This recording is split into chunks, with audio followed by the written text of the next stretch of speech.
The answer is easy, the attacking move is better. And bishop takes h4 is a direct attack. That's why this should be the move that you consider first. Once again, before playing this move on the board, you need to check potential attacking replies of your opponent. What is a potential attacking reply of black? We need to focus your attention on the white side of the board and think which attacking moves black can play there. So black can play bishop takes f3. And this is the line that you need to calculate. So bishop takes h4, what if bishop takes f3 here? In this position you can recapture by the queen, and all of a sudden black's a-rook is in danger. There is no way for black to protect it.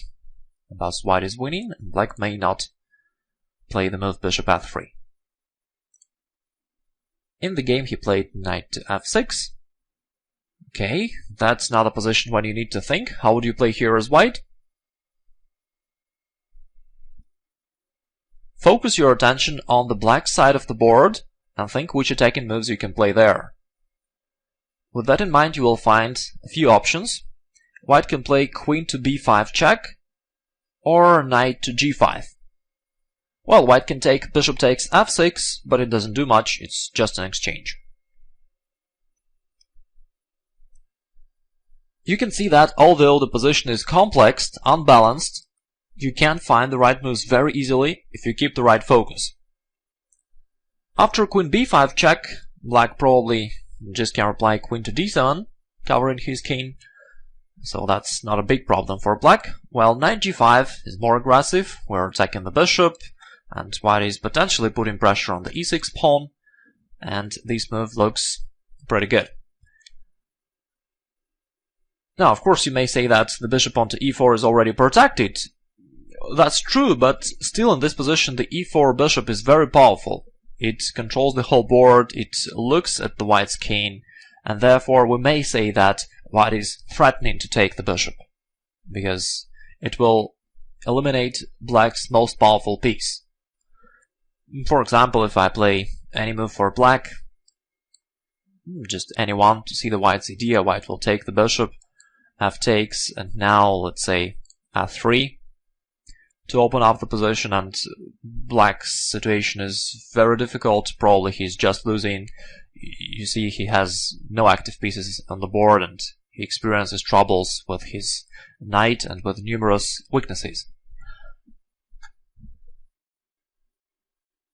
In the actual game, after knight g5, black retreated with bishop to c6.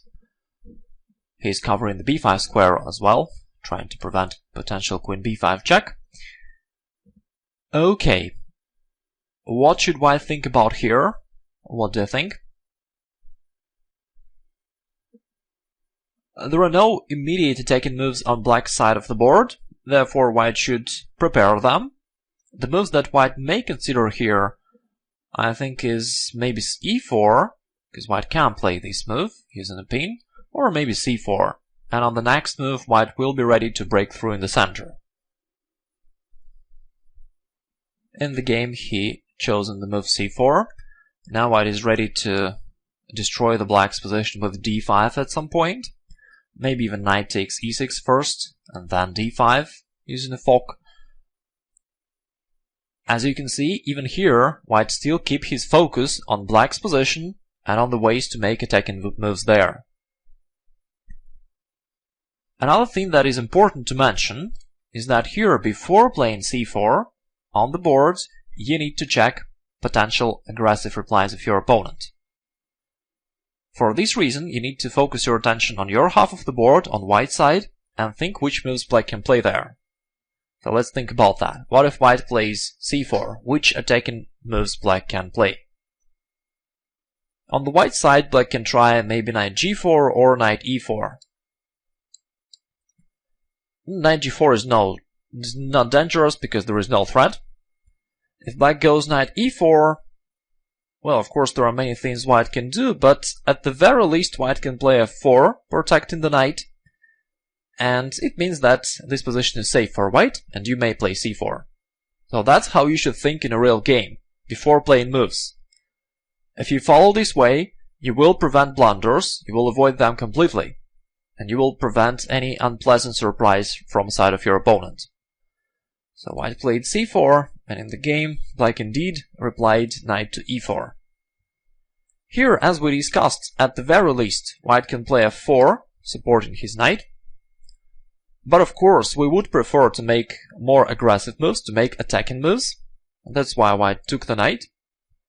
This is an attack on black's queen. Black took the bishop, white took the pawn, and king to e7. Okay, that's now the task for you. How should white play here? What do you think? Obviously, black is attacking white's knight on d6. White can retreat with knight to b5 or to play c5, but it's not what we want, because we want to keep our focus on attack. So the question that you need to ask yourself is, how can you attack black? How can you play a move on black's side of the board with some kind of attack? White answered this question to himself and played d5. And this is indeed the best idea. White counterattacks black's bishop, and of course black cannot take, because it will allow a very powerful fork. In the game, black played rook to g8. What should white play now? What do you think? Here it's obvious that black is concentrating forces against white's king, and white needs to be careful. That's why here, as usual, before playing a move, you need to check which attacking replies black can play. For example, if white will be careless and capture black's bishop, black will play rook takes g2, which is the only attacking move actually, and then rook to g8 check, and on the next move, white will be mated. It's over. Let's go back. In the game, white played f4, covering the g2 square. Black answered bishop to a8. What should white do now? Well, ideally white still wants to play attacking moves on black's half of the board. With that in mind, we may consider something like c5, or maybe d takes e6, or maybe even e4, attacking black's possession. However, these options do not look very good, because the knight is hanging onto d6, and we shouldn't forget about that. For example, if white takes onto e6, creating knight takes f5 threat, black can prevent it very easily by simply capturing the knight, and there is nothing white can do. White can make one check, rook d1, but black will take king takes e6, and it's over. The move like c5 would be very good in some other position. But here, probably it's not, because black can play bishop takes d5, bringing his bishop back to life. And that's why, in this position, white does not have good attacking options, and he has to retreat. He played knight to b5. Black answered rook g3. What do you think now? What should white do?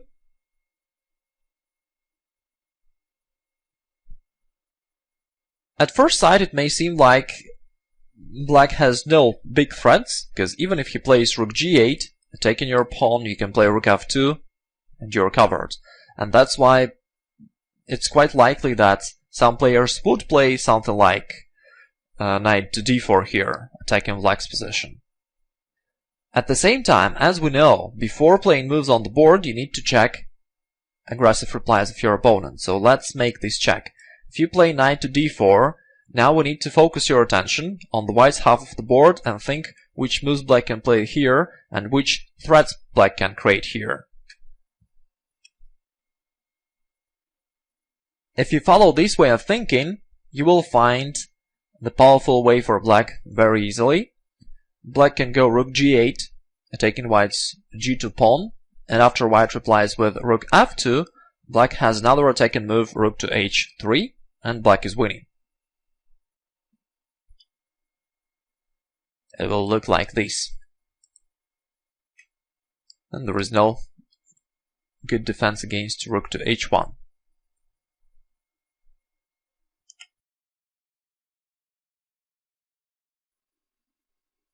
After revealing Black's tactical threat. White played rook to f3. And now Black's attack is over. He played e takes d5. What do you think now? As usual, we need to think about attacking moves. There are not so many that White can play. C takes d5 is a move onto Black's half of the board, but here Black will recapture, and it only helps Black to activate his bishop. As for other possible attacking options, White can go knight to d4, threatening knight takes f5 fork. It's one good option. In the game he played queen to b2, which is another possible idea. White has now a lot of diagonals for his queen to penetrate into Black's position and attack Black's king, and White won the game pretty soon, in a few moves, just because Black's exposed king has no defense and the Black's position is destroyed. We will not look this game until the end. If you want, you can find the link for the PGN file in the description of this video lesson. Right now it's important just to make the general conclusion about the proper way of finding right moves when you play a chess game. The general rule is quite simple yet very effective. You should keep focus on attacking moves, both on your own attacking moves and on the attacking moves of your opponent. When it is your turn, you focus on your attacking moves, and you think about the opponent's half of the board and how you can play the attacking moves there. In most of the cases you have only a few such options, and therefore you'll be able to find the right move very easily. There will be no need for you to check 10 different moves candidates. You will just select between a few possible options. Very often, each of these options is good. So, that's how you think when you need to find correct move for you. But before playing this move on the board, you need to check attacking moves of your opponent.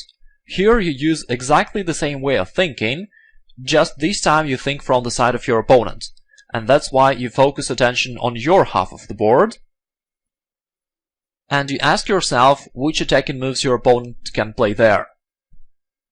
Similarly, in most of the positions there will be only 1-2 possible attacking moves. You will check them quickly, and this will make sure that your position is safe and the move that you are going to play is correct.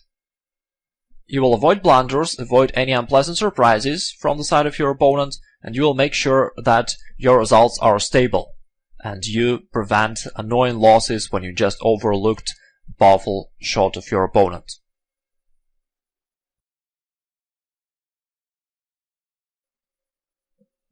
If you keep only this one rule in mind while playing, you can improve your results quite a lot.